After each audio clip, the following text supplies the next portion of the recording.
사람이 예수 그리스도를 개인의 구원자로 받아들이고 믿는 순간부터 하나님의 자녀가 되고 천국 백성으로서 천국의 시민권자 자격을 부여받게 됩니다.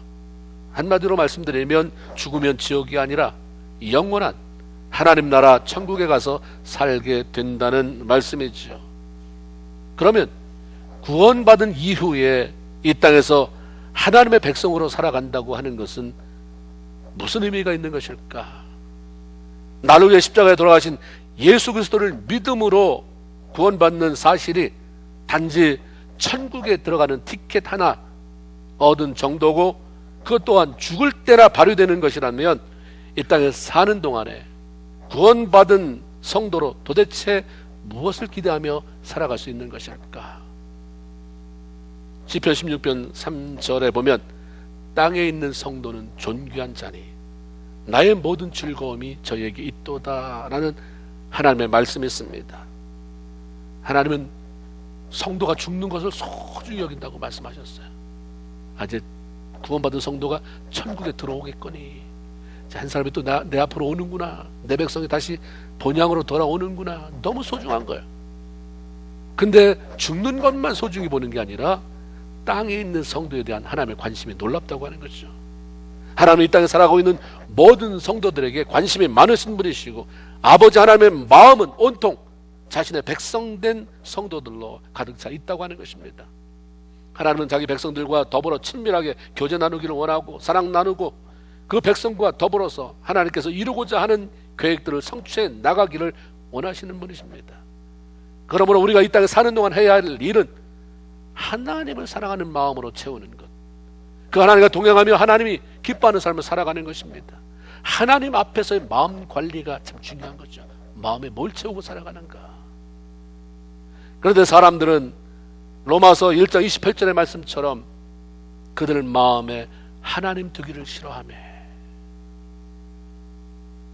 이 땅에 사는 많은 사람들이 교회를 나온다고 해도 예외는 아니죠.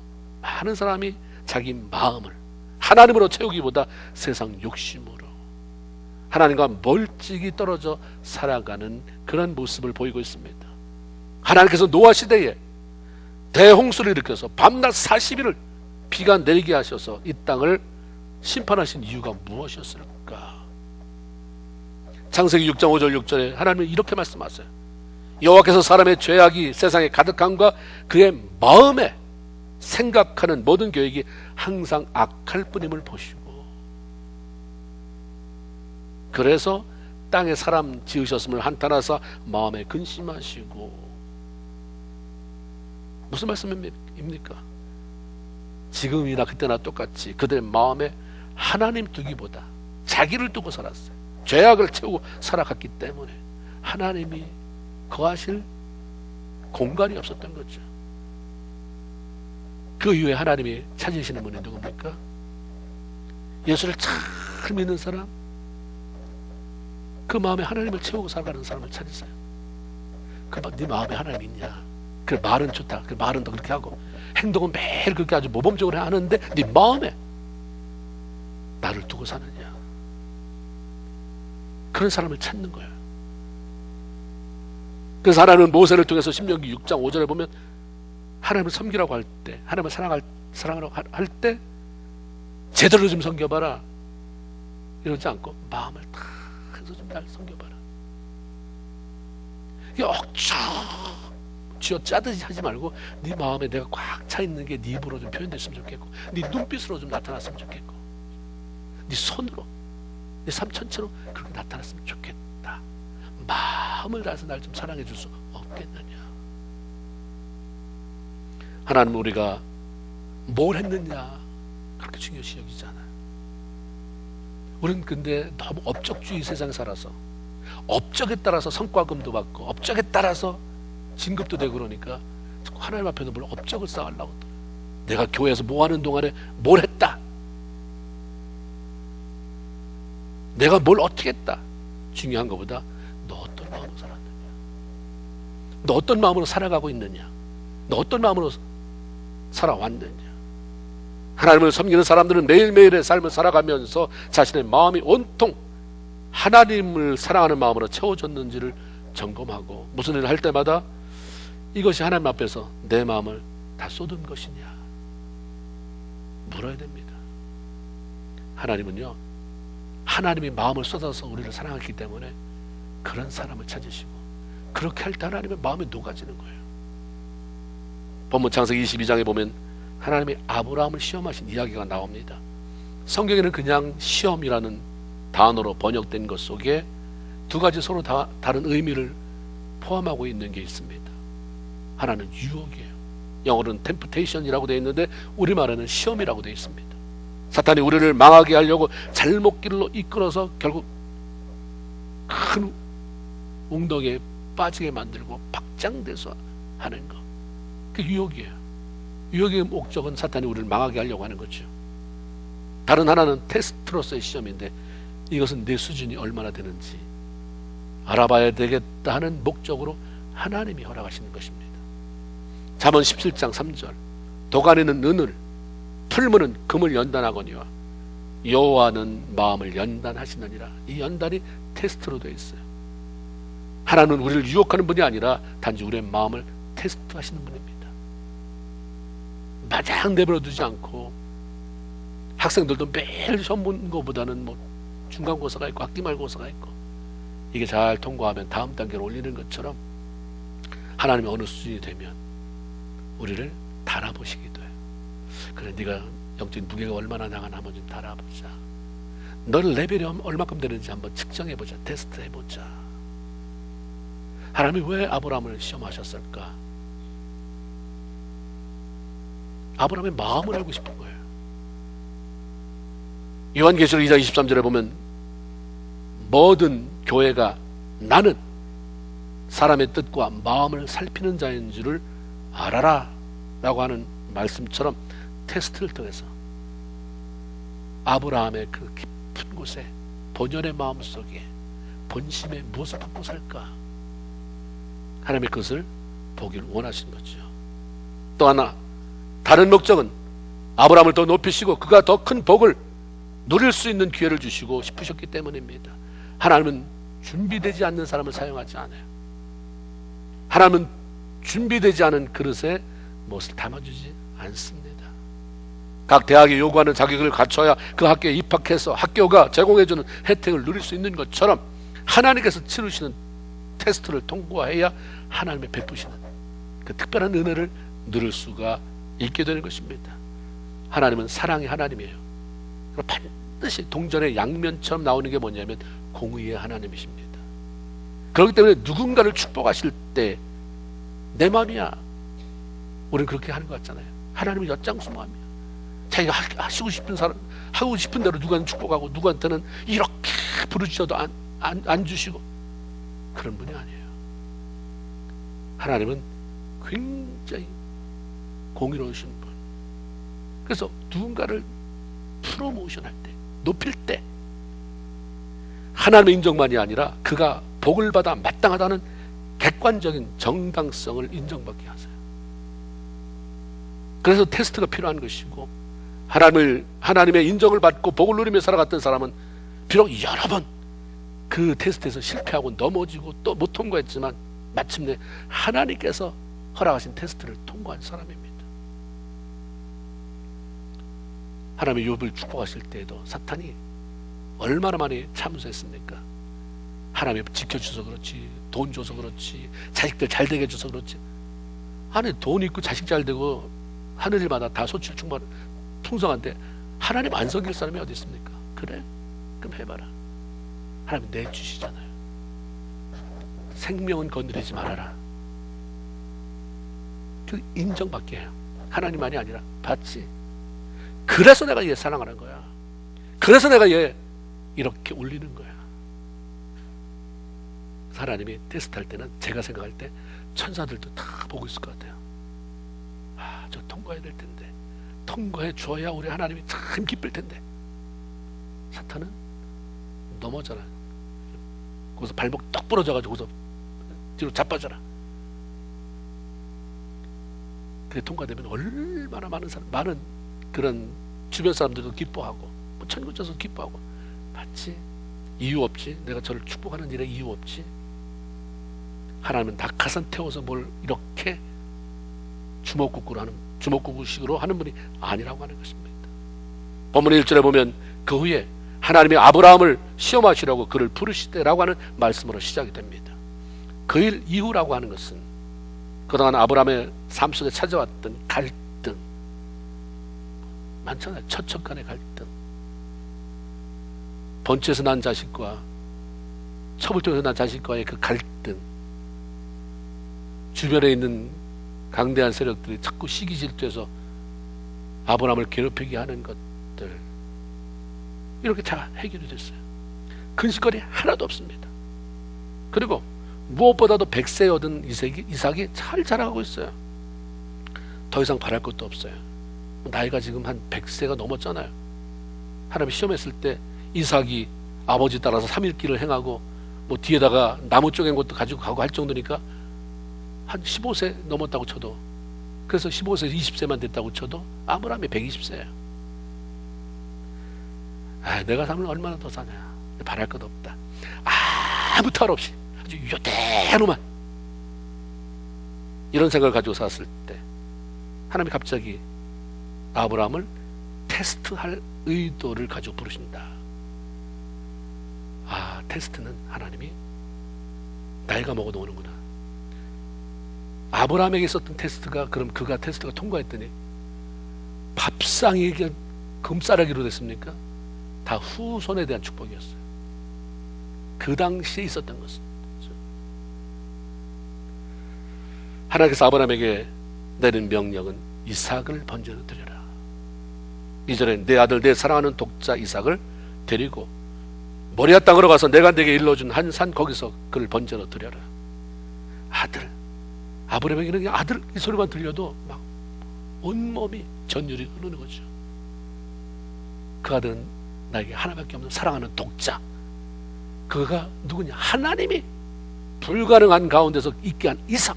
그러니까 내 아들, 하나님이 아예 이래도 할 거냐고 하는 것처럼 내 아들, 내 사랑하는 아들 그거 있지? 바로 이삭 말이야. 하나같이 내 생명을 내어주어도 아깝지 않은 그 이름이에요. 그 아들 이삭은 지난 25년 동안 믿음으로 기다려오다가 100세 얻은 사랑스러운 독자였고, 하나님의 약속은 반드시 이루어지는구나. 하나님이 하신다고 하면 내가 나이가 100세가 됐어도, 내 아내가 생리가 끊어졌어도 아이를 주시는구나. 이 하나님이 일하시는 것을 새롭게 깨닫게 해준 그런 너무나도 존귀한 존재였어요.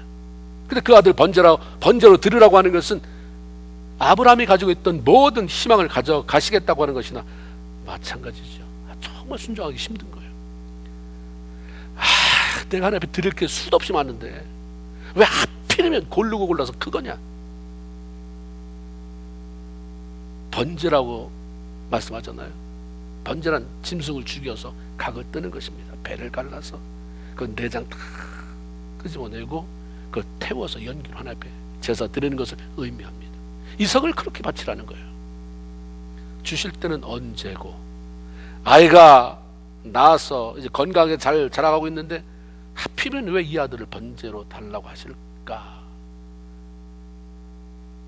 하나님, 내가 참 이해 못하겠네. 이해하려고 들어도 꼭 이러셔 하나님이.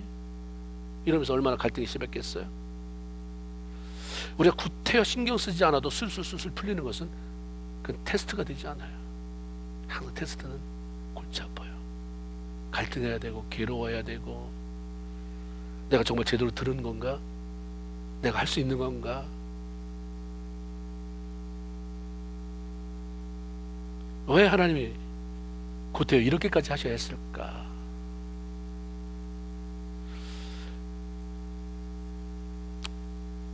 우리도 그럴 때 많잖아요. 왜 이렇게까지 하셔야 되나? 아브라함도 뭐 대단한 무슨 믿음의 조상이 되겠다고 말한 것도 아니고, 하나님이 일방적으로 하신 건데, 나도 그냥 예수 믿고 구원받고 그냥 소소한 그런 즐거움을 느끼면서 살자는 건데 하나님 그것도 안 들어주시고 왜 이렇게 힘들게 이 일을 꼬아갔어요? 라고 할 때가 있을지 모르겠습니다. 아브라함도 그랬을 거예요. 왜 하나님 그때 이렇게까지 하셔야 했을까 하는 극심한 절망 가운데 처하게 될 때, 그런 아주 깊은 나락에 떨어지는 것 같은 상황이 됐을 때, 그때 아브라함의 본심을 보고 싶으셨던 거죠. 사람이 견딜 만할 때에는 여전히 체면 차려요. 여러분들이 만약에 불이 났습니다. 목욕하다 불이 났어요. 불 났대. 근데 보니까 저쪽에서 불이 나오는 것 같고 번져오는 것 같으면 그때만 해도 옷 차려입고 막 이거 다 주섬주섬하지만, 불이 내 앞에서 막 타오르고 위에서 기둥이 무너져 내리고 내 행색, 내 체면 살펴볼 시간 있습니까? 나 좀 살려라. 그냥 뛰쳐나가게 되잖아요. 우리가 극한 상황에 되면 훈련되지 않은 자기의 본연의 모습이 드러나게 됩니다. 평소 예의 바르게 체면을 차리던 그런 모습이 아니라 갈등을 빚을 때 그 갈등을 어떻게 처리해 나가느냐를 보면 그가 어떤 사람인지 알게 되잖아요. 그 사람의 인격이 드러나요. 아, 네가 그런 사람이구나. 좋은 게 좋을 거라고 그렇게 지낼 때는 몰랐는데 어려움 당하니까, 뭐가 이권이 개입되니까 네가 그런 사람이구나. 네가 나를 그렇게 사랑하는 것 같고 믿음이 있는 것 같더니 이삭이라고 하는 네가 정말 놀 수 없는 그 아들 달라고 하니까 네가 거기가 한계구나. 하나님이 아브라함의 본심을 보고 싶으셨어요. 신명기 8장 2절에 보면 이런 말씀이 있습니다. 내 하나님 여호와께서 이 40년 동안 내게 광야길을 걷게 하신 것을 기억하라. 이는 너를 낮추시며 너를 시험하사 내 마음이 어떠한지 그 명령을 지키는지 안 지키는지 알려 하려 함이다. 하나님께서 이스라엘 백성들을 광야라고 하는 자기 힘으로 아무것도 할 수 없는 환경에 몰아넣으시고 거기에 머물게 하신 이유는 그 절박한 상황 속에서 절대적으로 하나님을 의지하고 순종하는지 그렇지 않은지 테스트해 보기 위함이었다라고 말씀합니다. 아무것도 할 수 없는 넓은 광야입니다. 여러분 생각해 보세요. 길이 어디 있는지는 몰라요. 근데 구름기둥이 나타나서 내비게이션처럼 그냥 막 인도해요. 너무 깜깜하고 추운데 불기둥이 나타나서 온 길을 주고 자기를 보호해요. 밤에 꼭 가야 될 때는 앞 길잡이 노릇을 해주고 있습니다. 농사 못 져요. 애굽에서 급하게 가지고 나온 떡 며칠 만에 다 바닥이 났습니다. 근데 하나님이 하늘을 문을 여셔서 만나를 내려주시고 목마름에 반석을 쳐서 거기서 생수가 솟아나게 하시고, 그 놀라운 은혜에 그냥 따라가면 되잖아요. 어차피 아무것도 할 수 없는데 오늘도 만나 주셨군. 하나님 땡큐. 물도 주셨네. 고맙습니다. 하나님, 지난 며칠 동안은 구름기둥이 안 나타나면 어떻게 할까, 불기둥이 사라져버리면 어떻게 할까 했는데 하나님 계속 주시는군요. 너무 감사합니다. 우리가 생각할 때 이런 너무나도 당연한 상황이 테스트가 될까? 이게 뭐가 테스트야? 그냥 자기가 할 수도 없는 상황 속에서 하나님이 기적적으로 베풀어 주는 것을 보고 가는데 그게 무슨 테스트가 되겠어요? 근데 하나님이 테스트라고 말씀했거든요. 근데 어떤 일이 생겨났습니까? 자기가 할 수 있는 일이 하나도 없는데도 하나님은 원망하잖아요. 할 수 있는 게 하나도 없는 상황에서 만나 주시고 또 생수 공급해 주시고 불기둥 구름기둥으로 인도하시는데도 그들 마음에 하나님을 사랑하는 마음은 요만큼도 없었어요.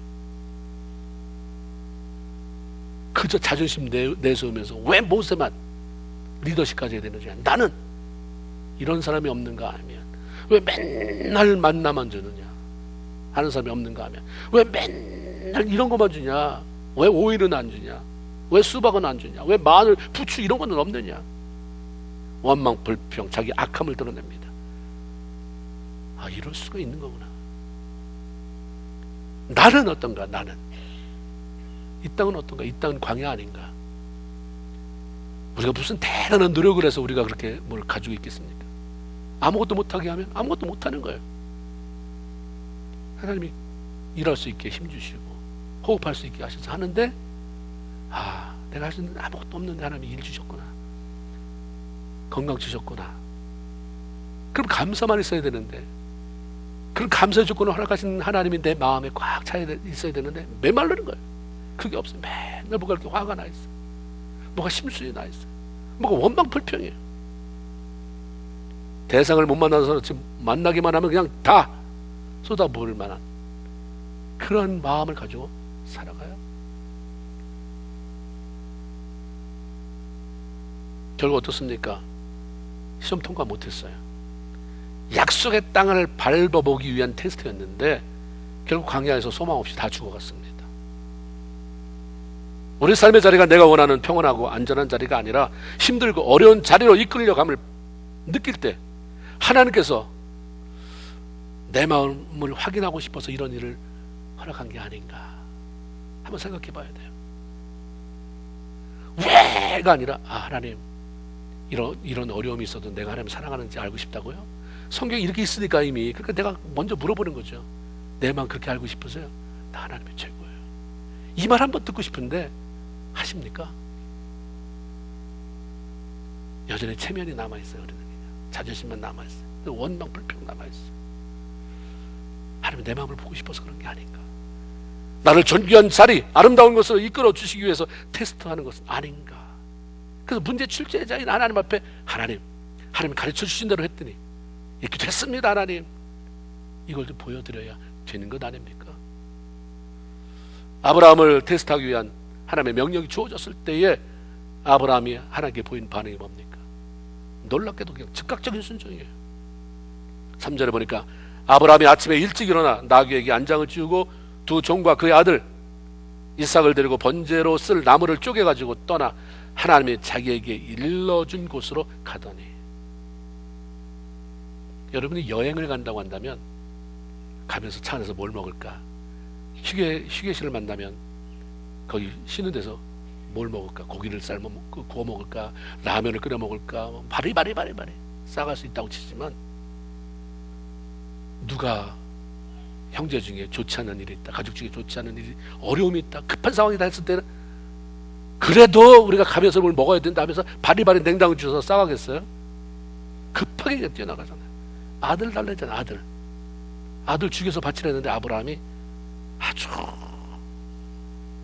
우리가 상상할 수 없는 일을 해요.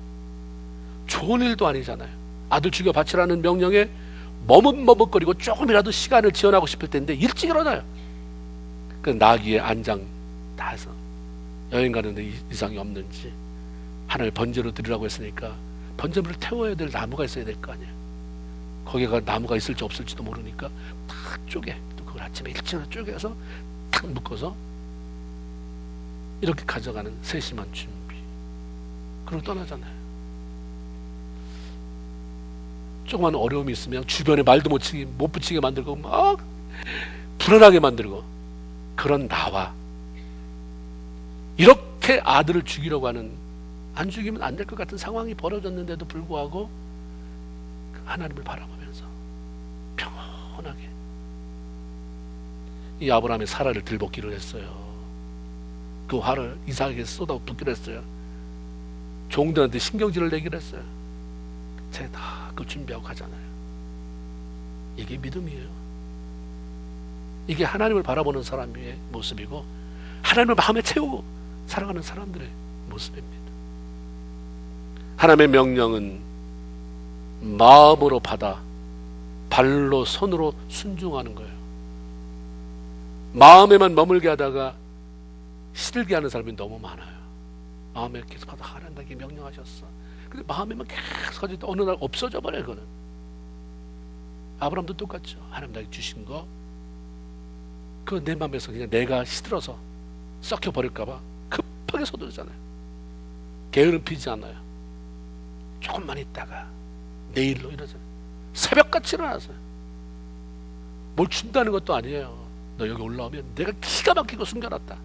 이것도 아니고 아들 죽이라는데 무슨 신바람 난 것처럼. 이거는 아니더라도 하나님 우리에게 뭘 부탁할 때 그걸 순종할 때 신바람 나서 하는 사람이 얼마나 될까. 참 신바람 난다. 제가 미국 교회 가서 한번 놀란 적이 있어요. 집회였는데 미국 사람은 다 모인 거예요. 어떤 분이 헌금을 가져왔는데 헌금 시간인데 헌금을 가져왔는데 자기가 이제 앞으로 집에 돌아가야 될 돈 그 집회가 끝나면 갈 차를 끌고 오셨더라고요. 그 밥 먹을 거, 그 다음에 가스 넣을 거 이렇게 여기다 집어넣고 나머지는 다 드렸어요. 근데 갑자기 하나님의 마음이 야 언제 다 드려라 그런 마음을 주시더라는 거예요. 그 마음을 다 드렸는데 그걸 기가 막히게 또 하나님이 알게 하시더라고요. 인도하시는 목사님 여기에 하나님 앞에 온전히 드린 분이 있는데 하나님이 그분을 위해서 헌금을 하라고 그런다는 거예요. 하나님이 다 드린 분이 있다고 하나님이 그분 가스값을 주라고 그런다고. 근데 여러분들이 주라고 그런다고 어떤 사람이 나왔어요. 부부가.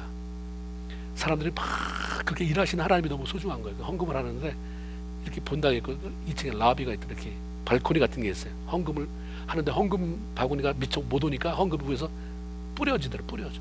헌금을 막 봉투를 내려보내. 너무 좋은 거예요. 하나님 일하시는데 내가 동참 안 되는 게 너무 좋으니까 전 그걸 처음 봤어요.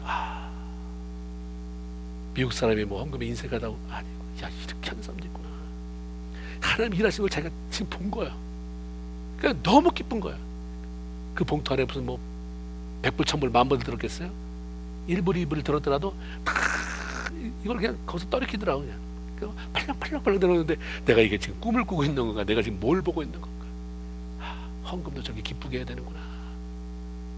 너무 감동이 되는 거예요. 그걸 보면서 아브라함이 준비할 때 이 감격까지 하는 모습.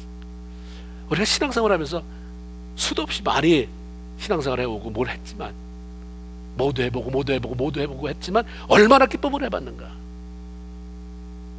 이게 진짜 남는 거예요. 불태우면 이거 남는 거예요.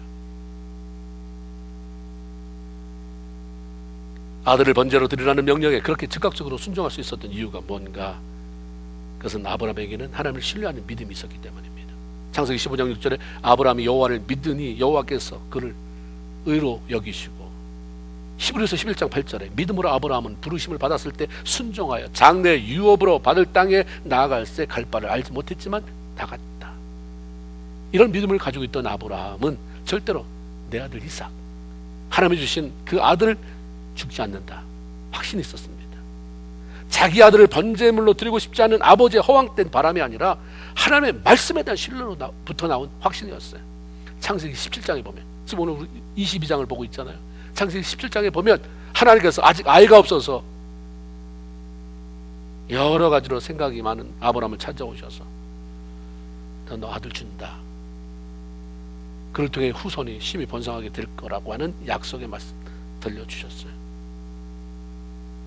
그리고 이 일 후에도, 이 일은 아브라함의 아내가 낳게 될 아들을 통해서 이루어질 건데, 그때 아브라함의 나이가 100세, 아내가 90세, 생리가 끊어진 때였습니다. 그 말을 믿을 수가 없었어요. 그래서 아브라함이 엎드려서 웃었다고 그랬어요. 하나님, 내가 100세고 우리 아내는 생리가 끊어졌습니다. 아니다, 난다.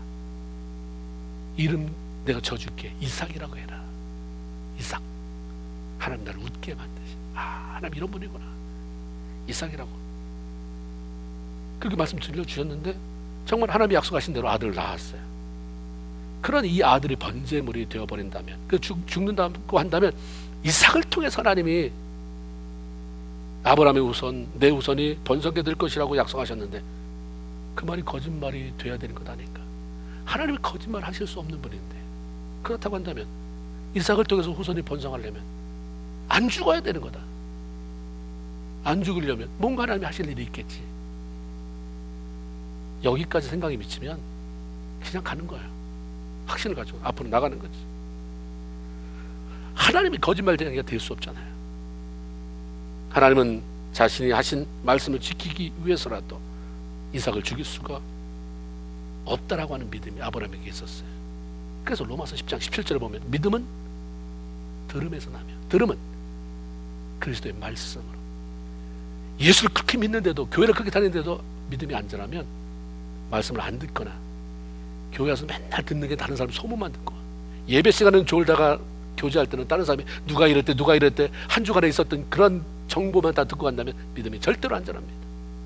말씀을 듣고 가야 돼요. 그리고 교제할 때도 말씀을 듣고 가야, 그 사람을 통해서 하나님 일한 걸 듣고 가야 되는데 그게 없어져야 되는 것입니다. 그게 세상 공동체와 하나님의 공동체가 틀린 거잖아요. 믿음은 들으면 하나님의 말씀에서 난다. 하나님을 신뢰한다는 것은 곧 그분의 말씀을 신뢰한다는 것이고, 하나님의 말씀에 대한 신뢰가 곧 믿음입니다. 이런 믿음이 아브라함에게 확신하니까 아직 일도 안 이루어지지 않았는데, 끝난 게 아닌데 내가 뭐라고 말을 해, 미리 말해. 주저주저 쭈뼛쭈뼛 하지 않았어요. 입으로 다 고백을 한 거예요. 자기를 따라오던 두 종을 산 밑에 세워두고, 나와 우리 아들은 하나님의 제사 드리러 간다. 하나님이 저기 오라고 해서 올라간다. 너네들은 여기 그냥 있어라. 그때 뭐라고 말하냐면 5절에 너희는 나귀와 함께 여기서 기다리라. 내가 아이와 함께 저기 가서 예배하고 우리가 너희에게로 돌아오리라. 확신 있게 말합니다. 아들이 죽을 거라고 생각했다면 올라갈 때는 아들과 같이 가더라도 내려올 때는 아브라함 자기만 내려와야 되잖아요. 우리가 같이 가서 예배드리고 올 때 내가 올게. 내가 그냥 빨리 올게. 근데 우리가 온대잖아요. 우리가 이삭하고 같이 가지. 예배 끝나면 얘네 데리고 같이 올 거야. 기다려봐. 아브라함은 아들이 결코 죽을 수 없다는 것을 확신했기 때문에 이런 말을 한 거죠. 말을 들어보면 알아요. 말을.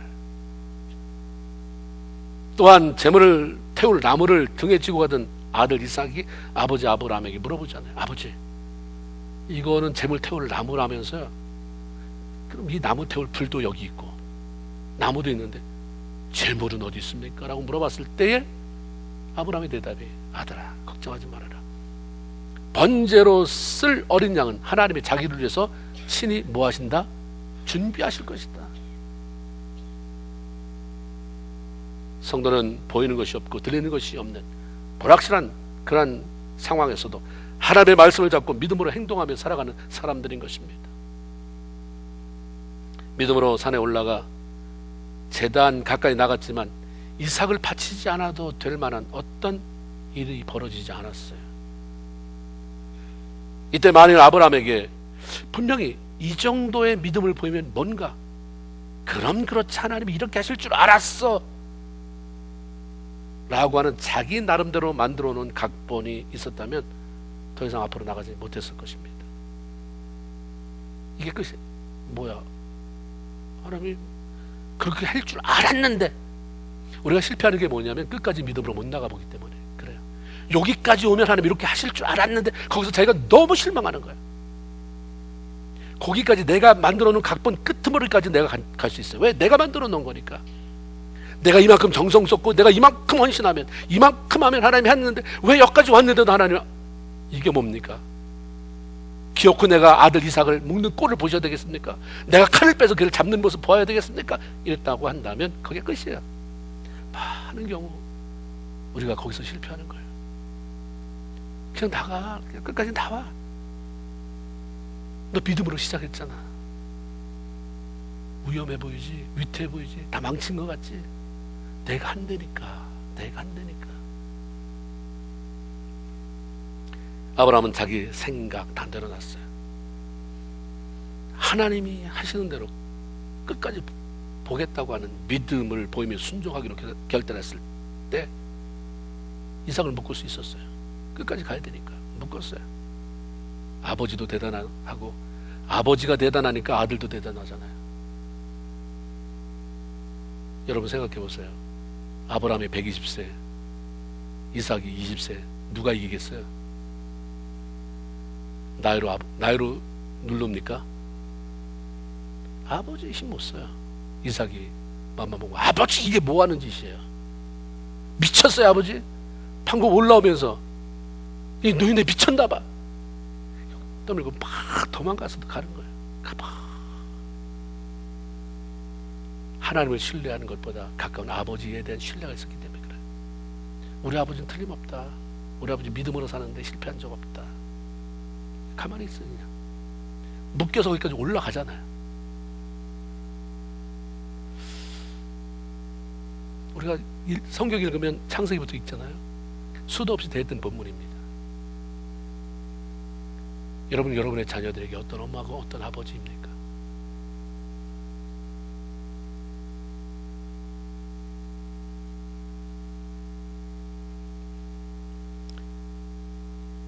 묶어놨는데도 하나님이 별다른 사인 없잖아요.